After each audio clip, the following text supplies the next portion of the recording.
এদিকে শিশুরোগ বিশেষজ্ঞ জয়দেব বাবু তিনি আমাদের সঙ্গে রয়েছেন।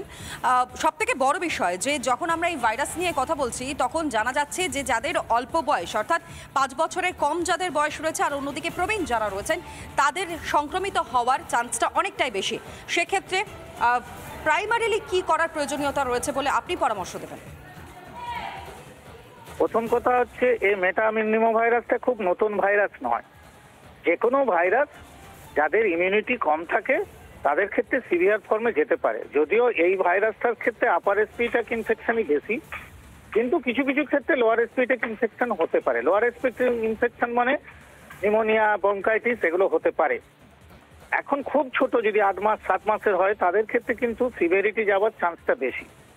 এই ভাইরাসটির কিন্তু কোনো প্রতিষেধক তো নেই এবং এই ভাইরাসের কোনো অ্যান্টিভাইরাল ড্রাগ কিন্তু নেই। সুতরাং ট্রিটমেন্টটা যেটা হয় সেটা হচ্ছে সিমটোম্যাটিক ট্রিটমেন্ট, মানে সেখানে ফ্লুইড দেওয়া হয়, অক্সিজেন দেওয়া হয়, খুব খারাপ হলে সেখানে ভেন্টিলেশন সাপোর্ট দেওয়া হয়।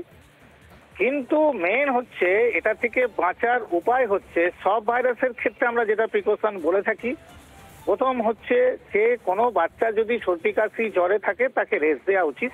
আননেসেসারি স্কুলে পাঠাবেন না, ক্রাউডেড প্লেসে পাঠাবেন না।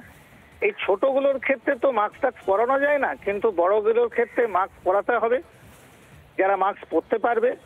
খাবার আগে যেগুলো বড় বাচ্চা সেগুলোকে হাত ধোয়াতে হবে এবং সর্দি কাশি জ্বর হয়েছে সুতরাং এইটা শুধু ভাইরাল ইনফেকশন না ভেবে আমাকে কিন্তু ডাক্তারবাবুর কাছে আর্লি যেতে হবে, কারণ তারা সিভিয়ারিটিটা তাড়াতাড়ি বুঝতে পারবে। এবার এটা কোন ভাইরাসে আক্রান্ত হয়েছে, এটা ইনফ্লুয়েঞ্জা আক্রান্ত হয়েছে না এটা রেসপিরেটরি সিনসিটিয়াল হয়েছে না মেটানিমো ভাইরাস হয়েছে, এটা সাধারণ সিমটম দেখে কিন্তু বোঝা যায় না। তাহলে কি সবাই কি ভাইরাল টেস্ট করাবো বা বায়োফার টেস্ট করাবো? এমনি যদি দেখা যায় যে কোনো বাচ্চা সিভিয়ারিটির দিকে যাচ্ছে তাহলে কিন্তু সেই টেস্টটা করানো যেতে পারে। কেন আমি করাতে বলছি, মেটানিমো ভাইরাসের অ্যান্টিভাইরাল নেই, কিন্তু ইনফ্লুয়েঞ্জার ক্ষেত্রে অ্যান্টিভাইরাস আছে, অ্যাডিনো ভাইরাসের ক্ষেত্রে অনেক সময় আমরা অ্যান্টিভাইরাস ড্রাগ প্রয়োগ করে থাকি, সেই টেস্টগুলো করে দেখার। সর্বোপরি আমি বলবো যে এই মেটানিমো ভাইরাস নিয়ে যে কথাটা এখন চলছে, আতঙ্কিত না হয়ে আপনাকে কিন্তু মনিটরিংটা করতে হবে, সতর্ক থাকতে হবে। মেটানিমো ভাইরাস কিন্তু 2001 সালে নেদারল্যান্ডে প্রথম আবিষ্কার হয়েছিল। আমরাও প্রত্যেক বছরই শীতের সময়ের প্রাদুর্ভাবটা বাড়ে। তবে এই প্রসঙ্গে আমি একটা ওয়ার্নিং দিতে চাচ্ছি, যখন করোনা হয়েছিল তখনও কিন্তু করোনা ভাইরাস এখানে পাওয়া যেত, সেটাও কিন্তু এত ভয়ানক ছিল না, কিন্তু কোভিড-19 যখন এলো সেটা ভয়ানক হলো।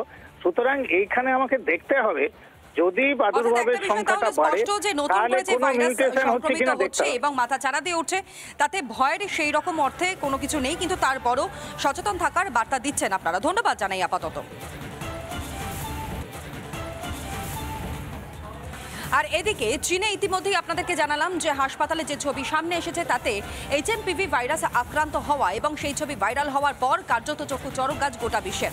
যদিও ভারতের স্বাস্থ্য মন্ত্রকের তরফ থেকে স্পষ্ট করে জানানো হয়েছে উদ্বেগের বা উৎকণ্ঠার সেই রকম কোনো বিষয় নেই, কিন্তু তারপরও সচেতন থাকার প্রয়োজন রয়েছে।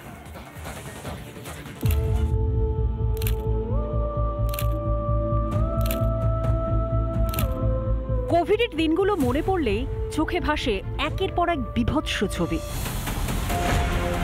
সেই স্মৃতি মনে করাচ্ছে চীনের বিভিন্ন হাসপাতালে রোগীদের ঠিক থেকে ভিড়ের ভাইরাল ছবি। আতঙ্কের নতুন নাম এইচএমপিভি ভাইরাস, যদিও এখনও চীন সরকার এই নিয়ে স্পিকটি নট। করোনার মতোই উপসর্গ এইচএমপিভির। আক্রান্তের হতে পারে জ্বর, সর্দি, গলা ব্যথা ও শ্বাসকষ্টের সম্ভাবনাও। শিশু ও বৃদ্ধরা আক্রান্ত হতে পারে। শিশু ও প্রবীণদের ক্ষেত্রে দুশ্চিন্তার কারণ হতে পারে এইচএমপিভি, এমনটাই মত চিকিৎসকদের। কি বলছেন চিকিৎসকরা? কিন্তু এ খুব জটিল নয়, কিন্তু বয়স্ক লোক বা যাদের প্রতিরোধ করার ক্ষমতা কম, অন্যান্য ভাইরাসের মতন এই ভাইরাসও কিন্তু জটিল থেকে জটিলতর পরিস্থিতি করতে পারে। ভাইরাস কিন্তু খুব মৃদু উপসর্গগুলো নিয়ে আসে, সর্দি কাশি, সামান্য জ্বর, এটাতে চলে যায়, এমনিতেই চলে যায়, এটা নিয়ে ভয় পাওয়ার কিছু নেই। ওই সর্দি কাশি, গলা ব্যথা, হাঁচি, নাক দিয়ে জল পড়া আর হাত পা ব্যথা, জ্বর এরকম হয়, এবং বাড়াবাড়ি হলে বুকে ইনফেকশন হয়ে গিয়ে নিউমোনিয়া টাইপের হতে পারে, বা এগুলির পরে আবার একটা ব্যাকটেরিয়াল ইনফেকশন হতে পারে, সেই রিস্ক থাকে।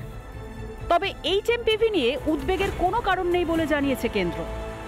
मेटान्यूमो वायरस एक नॉर्मल रेस्पिरेटरी वायरस है जो जुकाम जैसी बीमारी करता है। हमारे हॉस्पिटल्स और इंस्टीट्यूशंस इनको हैंडल करने के लिए तैयार हैं। चिंता करने की आवश्यकता देश को नहीं है इसमें। করোনার মতোই এইচএমপিভিও অতিমারির আকার ধারণ করতে পারে বলে আশঙ্কা অনেকেরই। চিকিৎসার পর্যাপ্ত পরিকাঠামো প্রস্তুত আছে বলে আশ্বাস দিয়েছে কেন্দ্র। কিন্তু করোনা অতিমারির ক্ষত 5 বছর পরও দগদগে। ফিরে আসবে না তো সেই ভয়ঙ্কর দিনগুলো? আতঙ্ক কাটছে না কিছুতেই। রিপাবলিক বাংলা। নানা ধরনের কন্টেন্ট দেখার জন্য লাইক করুন, শেয়ার করুন আমাদের ফেসবুক পেজ, সাবস্ক্রাইব করুন আমাদের ইউটিউব চ্যানেল। পাশাপাশি অন্যান্য ব্রেকিং নিউজের জন্য অবশ্যই চোখ রাখুন রিপাবলিক বাংলায়।